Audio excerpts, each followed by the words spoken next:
डाल दिया इसको। अच्छा, तो आज के जूम सेशन में हम डिस्कस करेंगे करंट टैरिफ की सिचुएशन, उसके क्या इम्प्लीकेशंस हैं, क्या इम्पैक्ट आएगा हमारे ऊपर, और हम उसको कैसे मैनेज करेंगे, कैसे हम अपने रिस्क को मिनिमाइज करेंगे। तो ये हम टॉपिक्स डिस्कस कर लेते हैं। सबसे पहला जो इसमें इम्पैक्ट है वो दो डिफरेंट लोगों पे दो डिफरेंट इम्पैक्ट्स आएंगे। जो करंट सेलर्स हैं, जो ऑलरेडी बेच रहे हैं, जो अच्छा बिजनेस कर रहे हैं, प्रॉफिट भी बना रहे हैं, उनके ऊपर क्या इम्पैक्ट आएगा। और जो नए सेलर्स हैं उन पे क्या इम्पैक्ट आएगा।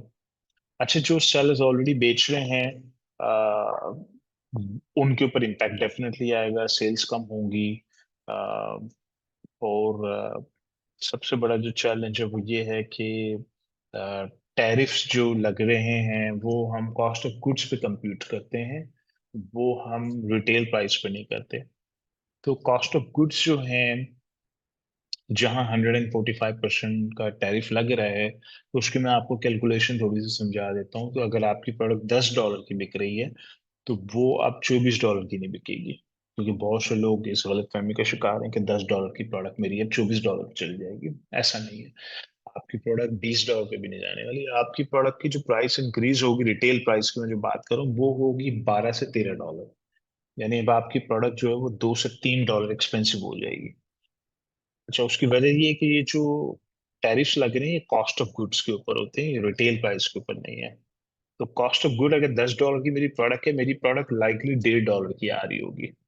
अच्छा, मेरी जो 1.5 से $2 की जो मेरी प्रोडक्ट है, उसके ऊपर मेरा क्या टैरिफ लगेगा। अच्छा, उसके ऊपर भी अब मैं आपको थोड़ा सा एक पॉइंट और बता दूं।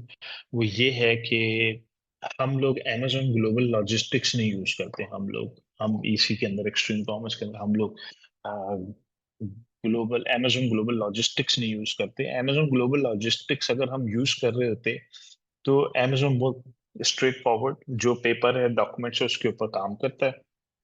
तो मैंने चाइना से अगर $10,000 की इन्वेंट्री खरीदी, amazon ग्लोबल लॉजिस्टिक्स को पता लग गया ये $10,000 की है, amazon जाके CBP यानी कस्टम्स एंड बॉर्डर प्रोटेक्शन की जो एजेंसी है, उनको जाके बताता है कि ये $10,000 का सामान है। तो टेक्निकली स्पीकिंग, $10,000 के सामान के ऊपर कस्टम्स ड्यूटी पड़ती है, और वो पड़ती है 500 $1,000 जो भी पड़ती है। लेकिन अब कितनी पड़ने जा रही है। अब पड़ेगी 11-12 हजार, ऑलमोस्ट $14,000 की कस्टम ड्यूटी पड़ेगी। तो अब आपका सामान $24,000 का हो गया, जो एक्चुअली $10,000 का था। लेकिन अब उसकी लैंडिंग कॉस्ट जो पड़ेगी, वो हमें $1 से बढ़ के $2.5, $2.4 हो गई। अब लैंडिंग कॉस्ट की बात कर रहा हूँ। अच्छा, जो चीज मेरी $1 की थी, मैं उसको बेच रहा था कंफर्टेबली $5 की बेच रहा था, या $5.5 की अमेजोन बेच रहा था। अब वो हो गई $2.40 की। तो अब मुझे बेचना पड़ेगा उसको $5.5 से $7 के ऊपर। मैं मेरी प्राइस चली जाएगी, रफली 20 to 30% का इंक्रीज आ रहा है मेरी प्राइस के अंदर, उसको कवर करने के लिए। लेकिन अब मैं आपको एक मजे की बात बताता हूँ। मजे की बात यह है कि हम Amazon ग्लोबल लॉजिस्टिक्स नहीं यूज करते। बहुत जमाना हो गया, हम उसको यूज ही नहीं कर रहे। उसकी वजह ये है कि कस्टम ड्यूटी बड़ी पड़ती थी उसके अंदर, क्योंकि वो बिल्कुल पेपर डॉक्यूमेंट्स एग्जैक्ट होते हैं, वो एज इट इज डिक्लेयर्ड हो जाते हैं। हम लोग यूज करते हैं third party freight service providers को। थर्ड पार्टी जो हम लोग यूज करते हैं, third party service provider, third party freight forwarders जो होते हैं, ये लोग अ, थोड़े से जुगाड़ू कह लें आप, होते हैं। तो जहां $10,000 का आप सामान खरीद रहे होते हैं, ये लोग $10,000 प्राइस कभी मेंशन ही नहीं करते उसकी। हम इन पे रिलाई कर रहे थे, क्योंकि हम इनसे कहते हैं भाई हमें तो आप DDP प्राइस दो, ड्यूटी पेड प्राइस दो। हमें नहीं पता ड्यूटी कितनी पड़ेगी, ये तुम जानो, तुम्हारा हेडेक है। मैं तो तुम्हें $10,000 का सामान लेके दे रहा हूँ। हाँ, ये पाकिस्तानी होते हैं आमतौर पे चाइनीज हैं, पाकिस्तानी हैं, पूरी दुनिया काम कर रही है। It's not necessary Pakistani only. इसमें चाइनीज भी बहुत अच्छा काम कर रहे हैं। हम चाइनीज फ्रीड फॉरवर्डर्स भी यूज करते हैं, पाकिस्तानी भी यूज करते हैं, बहुत सारे यूज करते हैं। तो हम उनसे कहते हैं भाई हमें तो डील दो, ये मेरा सामान है, मुझे लैंडिंग कॉस्ट कितनी पड़ेगी, ड्यूटी व्यूटी मेरा हेडेक नहीं है, तुम्हारा हेडेक है। तो ये लोग क्या करते हैं, ये लोग $10,000 का सामान लेते हैं, मे बी $4,000 डिक्लेयर कर देते होंगे, या $5,000 डिक्लेयर कर देते होंगे, या $3,000 डिक्लेयर करते हैं, हमें नहीं मालूम इसके बारे में। और हम अपनी आंखें भी वैसे ही बंद कर लेते हैं, क्योंकि भाई फ्रीट फॉरवर्डिंग हमारा बिजनेस नहीं है, ना हमारा फ्रीट से कोई लेना देना नहीं है। फ्रीट फॉरवर्डिंग आपका बिजनेस है, आप शिप करके दें हमें। वो कहते हैं जी हम आपको पर किलो $1 चार्ज करेंगे। तो हम कहते हैं ठीक है जी, हमारी डील होगी अब आपसे। हम आपको $1 का 1 किलो, हम तो मेरा सामान जो है वो 50 किलो का है, तो आप $500 में मेरी शिपमेंट कर दें। वो कहते हैं इस $500 में कस्टम्स ड्यूटी भी शामिल है, क्लियरेंस हमारी जॉब है, हमारी जिम्मेदारी क्लियरेंस देना। अब हम 3PL वालों को वापस जा रहे हैं, हाँ भाई क्या हुआ। अच्छा, वैसे आपको एवरेज मार्केट बता देना, एवरेज मार्केट है $2 से $2.5 पर किलो, एवरेज मार्केट, एवरेज।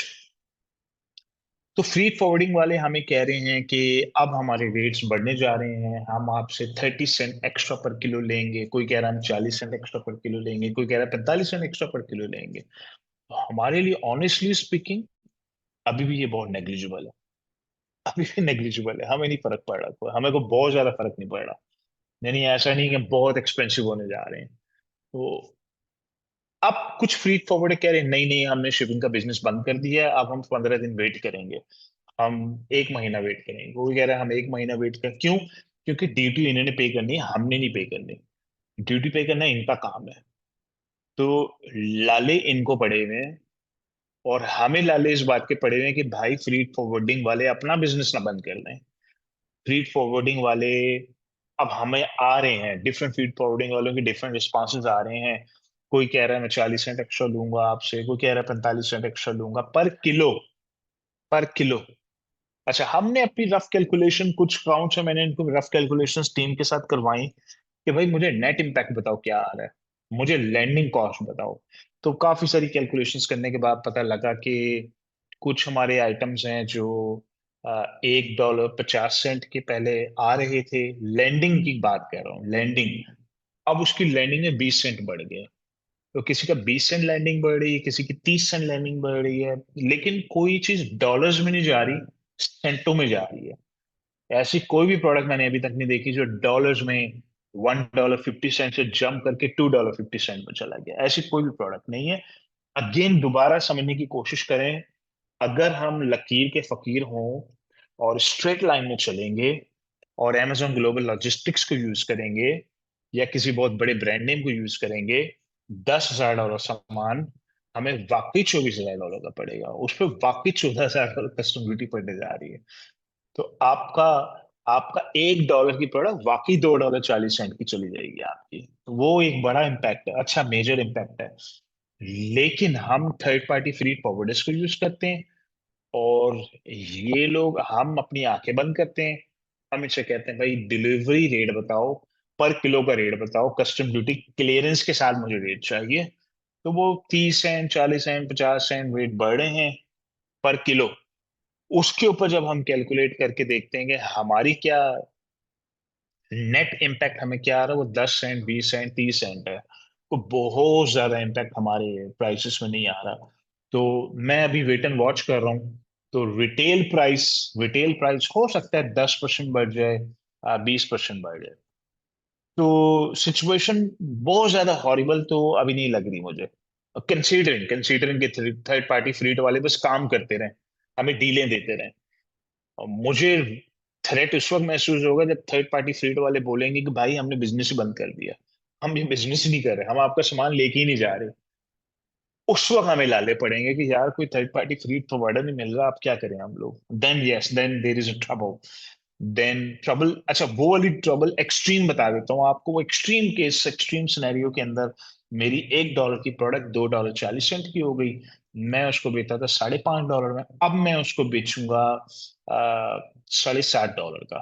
तो ये मेरा जंप जा रहा है, सीधा सीधा मेरी प्राइस में 40% का जंप जा रहा है। तो 30-40% मुझे प्राइस अपनी बढ़ानी पड़ रही है। ये है एक्सट्रीम केस, जहां हमें थर्ड पार्टी फ्री फॉरवर्ड ही नहीं मिल रहा, और हमें 100% डिक्लेयर के ऊपर, 100% लकीर के फकीर की तरह 100% डिक्लेयर के ऊपर हम लोग काम करें, जो कि इस बिजनेस में कोई भी नहीं करता।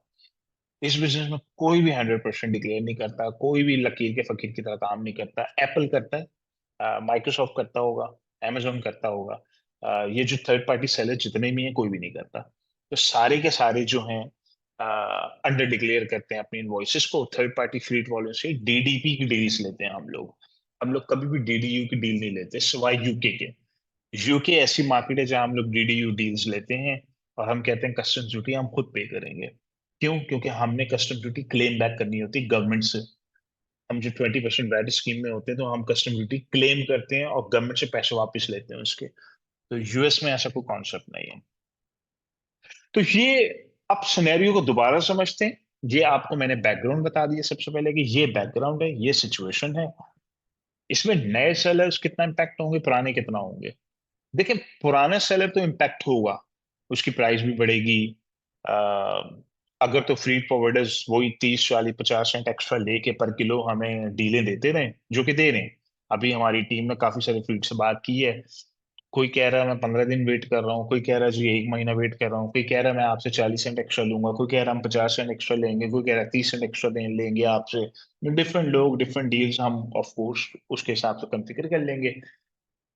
तो नए जो करंट सेलर्स हैं उनके ऊपर सेल्स का इम्पैक्ट आएगा। अमेरिकन इकोनॉमी के अंदर लोगों की बाइंग थोड़ी कम हो जाएगी फ्यूचर में। ये आज से 6 महीने साल का इम्पैक्ट बता रहा हूँ, ये इम्पैक्ट कल से नहीं आएगा। एकदम से कल प्राइसेस तो नहीं बढ़ने जा रही। इसमें भी 3 महीने 6 महीने साल तो लगेंगे। सप्लाई चेन पूरी अमेरिका की रिवाइव होगी। इस दौरान हो सकता है इन लोगों की डील हो जाए, हो सकता है चाइना अमेरिका की वो खटपट खत्म हो जाए, और 3 4 महीने तक नौबत ही ना आए इस बात की। लेकिन अगर लेट से अमेरिका और चाइना जो है लड़ रहे हैं और उनकी कोई डील नहीं होती, और हम 145% टैरिफ के ऊपर हमने स्टे करना है, इसी के हिसाब से हर चीज को प्लान करना है, तो फिर जो करंट सेलर्स हैं उनकी प्राइसेस 10% 15% 20% या मैक्सिमम 30% तक बढ़ेंगी। जिसकी प्रोडक्ट $6.5 की है वो 7.5 $7 तक, $7.5 तक जा सकता है। उससे सेल कम होगी।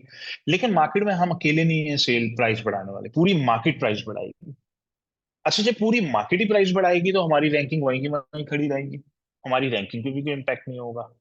बस ये है कि पूरी अमेरिकन इकोनॉमी के अंदर बाइंग पावर लोगों की श्रिंक होगी, इन्फ्लेशन बढ़ेगा, लोगों की बाइंग कम हो जाएगी। तो जो बंदा $1 लाख महीने का बेच रहा है उसकी सेल हो सकता है ड्रॉप होके 70 80 हजार डॉलर पे आ जाए। जो बंदा $1 लाख पे इस वक्त 15 16 हजार डॉलर का प्रॉफिट बना रहा है वो 70 80 हजार डॉलर पे आ जाएगा, उसका प्रॉफिट ड्रॉप होके 10 12 हजार डॉलर पे आ जाएगा। ठीक है, ये हो गया करंट सेलर्स का हिसाब किताब। नए सेलर्स को मैं नहीं समझता कि कोई बहुत बड़ा इम्पैक्ट नजर आएगा। उसकी वजह ये कि नए सेलर ने जिंदगी में कभी $1 लाख की सेल नहीं की, नए सेलर ने $1 लाख देखा ही नहीं अभी। आप लोग सारे नए सेलर हैं, आप में से किसी ने भी $1 लाख नहीं देखा अभी। जब $1 लाख देखा ही नहीं, आप देखेंगे $70 हजार, तो आप उसी पे बहुत खुश होंगे। और आपस की बात है, $70 हजार तो वैसे भी नहीं आने वाला अभी, वो तो मैं बता रहा हूँ 5 साल के बाद $1 लाख की सेल आती है हमारे पास। यानी एक बेबी अकाउंट जब हम बनाते हैं ना तो हमें 5 साल लग जाते हैं $1 लाख 1.25 लाख क्रॉस करने में। ये 5 साल का जर्नी है, 10 15 20 हजार डॉलर महीना प्रॉफिट बनाने वाला जो जर्नी है वो 5 6 साल लगते हैं इसमें। नए सेलर्स की जो जर्नी होती है वो आमतौर पे होती है $10 हजार, $12 हजार, $15 हजार महीने की सेल, जिसपे उनका प्रॉफिट आ रहा होता है 1500 2000 2500 $3000 प्रॉफिट आता है 2 2.5 साल के जर्नी के अंदर। तो 2 2.5 साल का आपका जर्नी है, फिर आप जाके यहाँ इसे क्रॉस करते हैं, क्योंकि हम लोग तो अभी टेस्ट लॉन्चेस करते हैं पहले। तो जहां 15 20 हजार डॉलर करना था आप 10 हजार करेंगे, आप 15 हजार नहीं करेंगे आप। लेकिन आपके लिए तो 10 हजार भी बुरा नहीं है, आपने तो 15 देखा ही नहीं था कभी। आपके लिए तो 10 हजार है ना, आपने कौन सा 15 देखा था या 20 देखा था या 25 देखा था पहले? आपने तो कुछ भी नहीं देखा था। तो आप जीरो से जब स्टार्ट करें तो आपके लिए 10 हजार भी एक अचीवमेंट है, 15 हजार भी एक नेक्स्ट अचीवमेंट है, 20 हजार भी एक नेक्स्ट अचीवमेंट है। तो आपने अभी वो जर्नी करना है, और आपको तो पता ही नहीं लगेगा कि मार्केट में क्या पोटेंशियल था और आज वो पोटेंशियल कम हो गया है। आपको पता ही नहीं लगने वाला, आपको एहसास भी नहीं होगा इस बात का, क्योंकि आपने देखा ही नहीं था। हाँ, पुराना सेलर होएगा, उसे दुख होगा। पुराना सेलर $1 लाख करता था, $1.25 लाख करता था, अब वो 70 हजार करता है, उसे दुख होगा। पुराना सेलर $40,000 का बिजनेस करता था, अब वो $30,000 का बिजनेस कर रहा है। उसे दुख होगा कि यार मैं अच्छा खासा बिजनेस कर रहा था, ट्रम्प की पॉलिसी की वजह से मेरी सेल कम हो गई, मेरा प्रॉफिट कम हो गया। पुराने सेलर को ज्यादा हर्ट होगा, नए सेलर्स को हर्ट कम होगा। ठीक है, ये एक लॉजिकल पॉइंट था। अच्छा, अब आ जाइए, आप जितने भी नए सेलर्स हैं, आप लोग कर रहे हैं तीन तीन चार चार लॉन्चेस कर रहे हैं, टेस्ट लॉन्चेस कर रहे हैं। 7-7 हजार, 8-8 हजार, 9-9 हजार, 10-10 हजार डॉलर की आपकी टेस्ट लॉन्चेस के बजट होते हैं। और टेस्ट लॉन्चेस के अंदर तो वैसे भी हम लोग प्रॉफिट सेंट्रिक नहीं होते, हम लोग प्रॉफिट ओरिएंटेड होते ही नहीं है। उसकी वजह ये है कि जब मैं 7-8 हजार डॉलर का टेस्ट करने जाता हूँ, मैं चाइनीज सप्लायर से क्या निगोशिएट करूँ, किस मुंह से निगोशिएट करूँ? मैं तो उसको कहता हूँ 500 पीस दो मुझे। 500 पीस के ऊपर वो कौन सा मुझे निगोशिएट, कौन सी मुझे अच्छी प्राइस देगा? 500 पीस के ऊपर तो मुझे प्रॉफिट्स ओरिएंटेड हूं ही नहीं मैं कहता हूँ मुझे प्रॉफिट बनाना ही नहीं है। मुझे सिर्फ सस्टेनेबिलिटी देखनी है, प्रोडक्ट चलेगी कि नहीं चलेगी। प्रॉफिट मैं उस वक्त बनाऊंगा जब मैं सप्लायर से 5,000 यूनिट खरीदूंगा। अब 5,000 यूनिट के लिए मैं उससे निगोशिएट करूंगा, मैं उसको डंडा दूंगा। 5,000 तो हम ले ही नहीं रहे, हम तो आपके केस में जितने भी आपकी मेजोरिटी इस वक्त लॉन्चेस चल रही है 500 यूनिट वाली है। तो 500 यूनिट में तो वैसे भी हम मार्जिन ओरिएंटेड नहीं है, मार्जिन फोकस भी नहीं है हम लोग। हम लोग प्रॉफिट बनाने के चक्कर में नहीं कर रहे ये सब। हम तो कह रहे हैं टेस्ट करना है। सिर्फ जब हम नई लॉन्च करते हैं, हमें सिर्फ ये देखना होता है कि इसका रिव्यू स्कोर स्टेबल है, अच्छा रिव्यू स्कोर है या नहीं है। अगर रिव्यू स्कोर अच्छा है तो ये प्रोडक्ट चल सकती है, अगर रिव्यू स्कोर अच्छा नहीं है तो ये प्रोडक्ट नहीं चल सकती। नंबर 2, पीपीसी सस्टेनेबल है या नहीं है, पीपीसी में सर्वाइव करेगी या नहीं करेगी। तो रिव्यू स्कोर प्लस पीपीसी, बस ये चेक करना है हमें। प्रॉफिट प्रॉफिट हमें नहीं बनाना, 5 यूनिट में वैसे ही प्रॉफिट नहीं बनता हमारा। ये जो 7-8 हजार डॉलर होता है, इसमें पीपीसी की नजर हो जाएंगे आपके पैसे, ट्रेडमार्क की नजर हो जाएंगे आपके पैसे। 500 यूनिट आते कितने के, 1,000-1,500 डॉलर के आते हैं। 1,000-1,500 डॉलर की तो टोटल इन्वेंट्री आपकी 2,000 डॉलर की होगी, 2,500 डॉलर की होगी। 2,500-3,000 डॉलर की इन्वेंटोरी में थर्ड पार्टी फ्रीड फॉरवर्डर भी मजाक उड़ाता है कि 3,000 डॉलर की इन्वेंट्री यार, इस पे कौन सी ड्यूटी आ जाएगी। अच्छा, अब आइए 3,000 डॉलर की इन्वेंट्री पे टेक्निकली स्पीकिंग ये जाता है कुछ 4,000 डॉलर की तो खाली इस वक्त टैरिफ ट्रेड वो पड़ जानी चाहिए। लेकिन फ्रीड फॉरवर्डर जो है वो 3,000 डॉलर की इन्वेंट्री को डिक्लेयर करता है 500 डॉलर। ये 500 डॉलर की इन्वेंट्री है, ये उनका काम है। मैं आपको बिल्कुल बता रहा हूँ वो लोग क्या करते हैं। हम ये काम नहीं कर, हम ऐसे काम नहीं करते भाई। मैं तो सिर्फ आपको बता रहा हूँ फ्रीड फॉरवर्ड किस किस्म की गेमें खेलते हैं मार्केट के अंदर।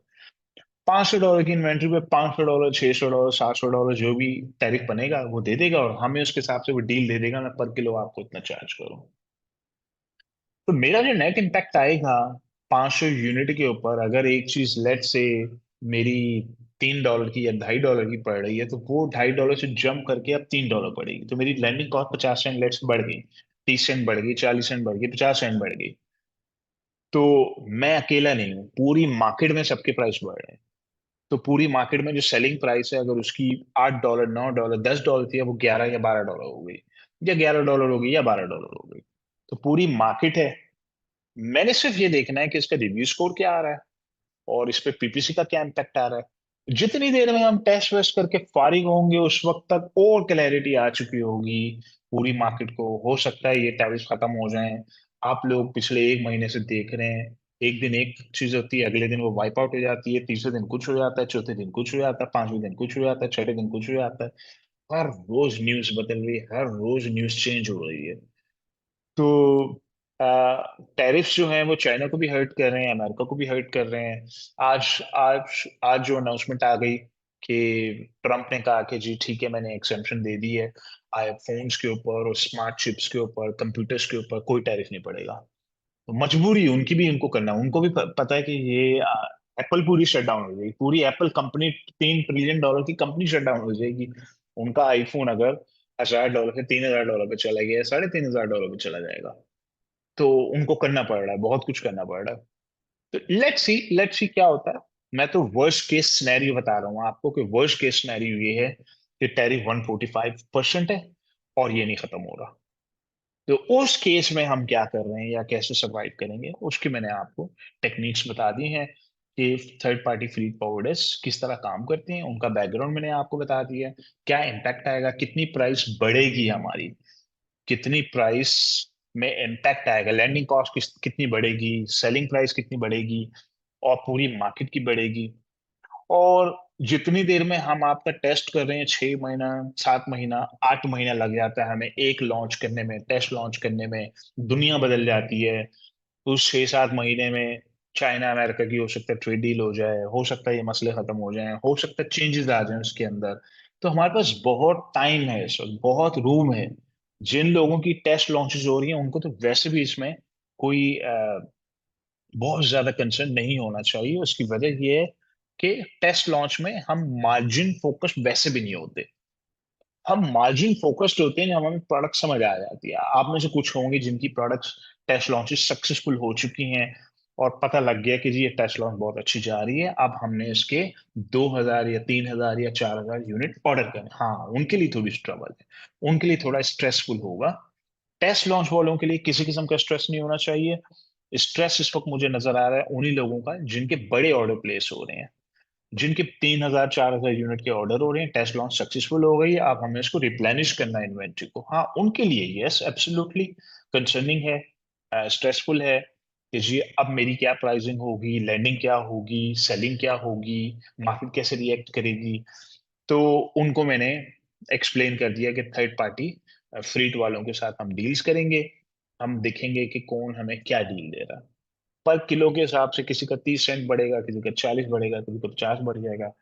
आपकी लैंडिंग कॉस्ट जो है वो 20 सेंट बढ़ जाएगी, 30 सेंट बढ़ जाएगी, या 40 सेंट बढ़ जाएगी लैंडिंग कॉस्ट। और जब वो 30-40 सेंट बढ़ेगी तो हमारी सेलिंग प्राइस भी 50 सेंट या डॉलर ऊपर चली जाएगी। जब सेलिंग प्राइस 50 सेंट या डॉलर ऊपर जाएगी, आपकी वेलोसिटी कम हो जाएगी, आपकी सेल्स हर्ट होंगी।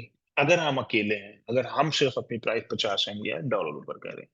लेकिन अगर तो पूरी मार्केट 50 सेंट या डॉलर प्राइस ऊपर लेके जा रही, फिर तो हम हर्ट नहीं होंगे। फिर तो बिल्कुल हर्ट नहीं होंगे, क्योंकि हम अकेले नहीं है, पूरी मार्केट की प्राइस बढ़ रही है। ठीक है जी। तो ये आप लोगों के लिए एक छोटा सा ओवरव्यू था कि टैरिफ्स कहाँ जा रहे हैं, उसका क्या इम्पैक्ट आ रहा है, हम उसको कैसे मिटिगेट कर रहे हैं, कैसे हम उससे प्ले अराउंड करेंगे, क्या उसका इम्पैक्ट आएगा, कितनी प्राइस बढ़ेगी।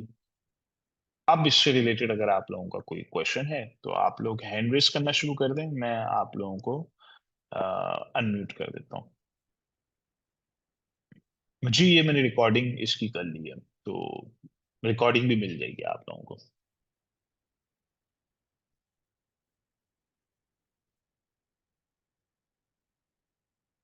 जी, जिसका क्वेश्चन है आप हैंड रेस कर लें प्लीज।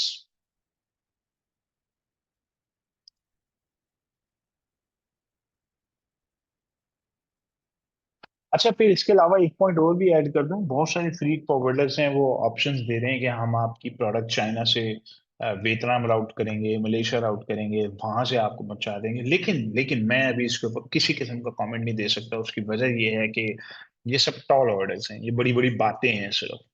इतने शॉर्ट स्पैन में ना हम कंट्री बदल सकते हैं, ना सप्लायर्स बदल सकते हैं, ना। It's not easy, it's not easy at all.